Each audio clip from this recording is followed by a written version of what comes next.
I signed away my son's inheritance with 4 devastating words after he kicked me out of his wedding and demanded my family's land the very next morning. But what I said on that final call shattered him forever and saved our legacy. It all started on what was supposed to be the happiest day of his life. My son, Mark, stood there in his tuxedo, not with a smile, but with a cold, hard glare. "You can't be here," he said, his voice flat. His new bride, Jessica, stood beside him, a smug look on her face. I was ushered out, my heart breaking with every step. I poured my life into raising him, into preserving the land that had been in our family for generations, and this was my reward. Humiliation. The very next morning, my phone rang. It was Mark. No apology, no explanation, just a demand.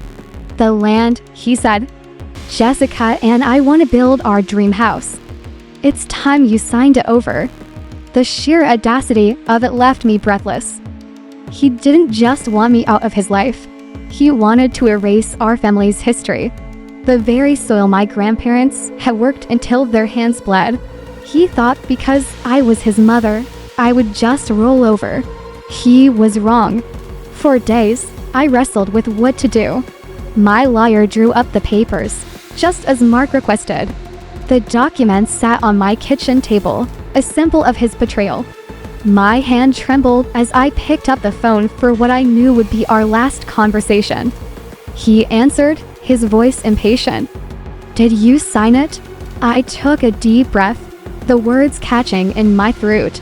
I told him I had the papers right in front of me, that I was ready to sign away his future, his birthright, everything. I let him believe he had won.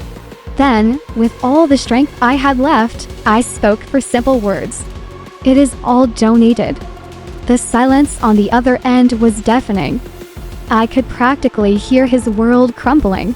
What did you say?" he stammered. I repeated it, clearer this time. "It is all donated to the county land trust. Our family name will be on a plaque at the entrance, preserving it for everyone, forever. It will never be yours to sell or destroy." He started yelling, but I didn't hear him anymore. I had hung up. By giving away his inheritance, I had saved our real legacy. Sometimes, the deepest cuts are the only way to protect what truly matters. Thanks for watching. If you have a story about standing your ground, share it in the comments below. And don't forget to subscribe for more. On a chilly October morning, Karen Patterson sat in her lawyer's office. The pen in her hand felt heavier than the grief she carried for months. Outside, the rain beat against the window, a somber drumbeat to her decision. Her phone wouldn't stop buzzing, 48 missed calls from her son, Dominic. But Karen wasn't there to fix a broken relationship. She was there to build a fortress, an unbreakable wall around the 40 acres of Colorado land that held her family's history. The trouble had started 3 weeks earlier, at Dominic's wedding. It was a lavish affair 4 hours from home. Karen had driven through the pre-dawn darkness, feeling out of place in her navy dresser, $200 expense she couldn't really afford. She'd spent a year scrimping and saving, taking on extra night shifts at the hospital, just to give them an $8,000 wedding gift. The ceremony itself was beautiful. Bridget, the bride, looked stunning in a gown that screamed extravagance. The flowers alone could have funded a small dream. Karen watched, beaming through happy tears, whispering to herself how proud her late husband, Marcus, would have been of their son. But the joy didn't last. As the reception got underway, filled with champagne and laughter, Dominic walked over to her. His jaw was tight. His eyes couldn't meet hers. "You need to leave," he said, his voice cold. "Bridget doesn't want you here. You're making her uncomfortable." The words cut deeper than any knife. Karen, the single mother who had refinanced her home twice to pay for his college tuition, the woman who had held him through every scraped knee and heartbreak, was suddenly a source of discomfort. Across the room, Bridget watched, her smile as sharp as broken glass. Humiliated, Karen turned and walked out. The sound of her heels on the polished floor echoed the sound of her heart shattering into a million pieces. She drove the 4 hours home in a stunned silence, the $8,000 check for their wedding gift still sitting in her purse, completely forgotten. The next morning, Karen was in her garden, trying to pull weeds as if she could pull the pain from her chest. Her phone rang. It was Dominic. His voice was casual, as if nothing had happened. "Mom, I need you to send over the property papers," he said. He explained that he and Bridget had a plan. They were going to subdivide the land her grandfather had bought with his sweat and blood, losing fingers in the mines to secure their family's future. They wanted to build luxury homes. "We could make a fortune," Dominic said excitedly. He offered her a 40% cut of the profits and suggested she could move into a nice senior community where her life would be easier. At just 58, Karen felt like she was being put out to pasture. Her home, her sanctuary, was being treated like a business opportunity. Her family's legacy was just a dollar sign. The phone calls became more frequent and more demanding. There were half-hearted apologies mixed with urgent requests for the property deeds. The voicemails went from wheedling to guilt-tripping, and then to outright rage. Bridget even called, her voice dripping with fake sweetness, trying to manipulate her. Dominic started talking about his inheritance, as if he was already entitled to it, dismissing the land as just sitting there. But Karen knew the truth. She saw her son's entitlement stoked by his wife's greed, trying to erase decades of her sacrifice. She thought of the towering oak trees her grandfather had planted, the old barn her father had built with his own hands.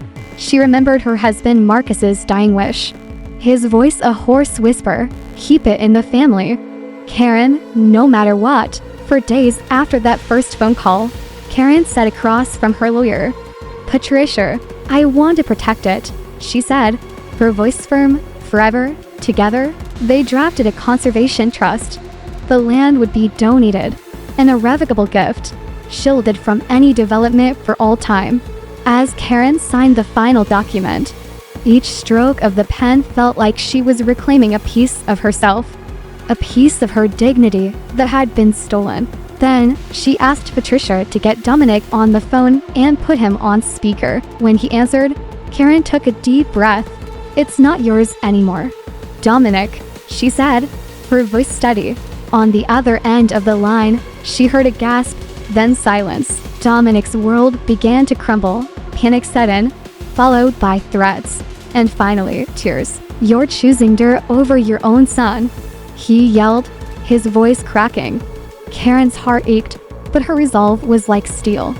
"No, Dominic," she replied quietly. "You chose first." 6 months passed. Winter came and went, blanketing the land in a quiet peace. The first piece of news she heard was that Bridget had divorced Dominic as soon as the promise of a big payday disappeared. Then, a letter arrived. It was from Dominic. It was long, heartfelt, and filled with remorse. He begged for her forgiveness, finally admitting how blind he had been to her love and his own greed. Karen read the letter and cried, but she didn't write back. Not yet. Instead, she started a new chapter. She invited kids from the city to come visit the land, to run through the meadows and learn about the trees. She taught them about roots, about history, and about things that are worth more than money. The land, her land, was alive again. Not with the sound of bulldozers, but with the laughter of children. It stood as a testament to what truly endures. It wasn't about blind loyalty to family, but about having the courage to protect your heart and your heritage, especially from those who would thoughtlessly exploit it. In the end, a legacy isn't something you just inherit, it's something you earn. And sometimes, it's something you have to fiercely defend. Thank you for watching. If this story moved you, please consider liking this video and subscribing to our channel for more content like this.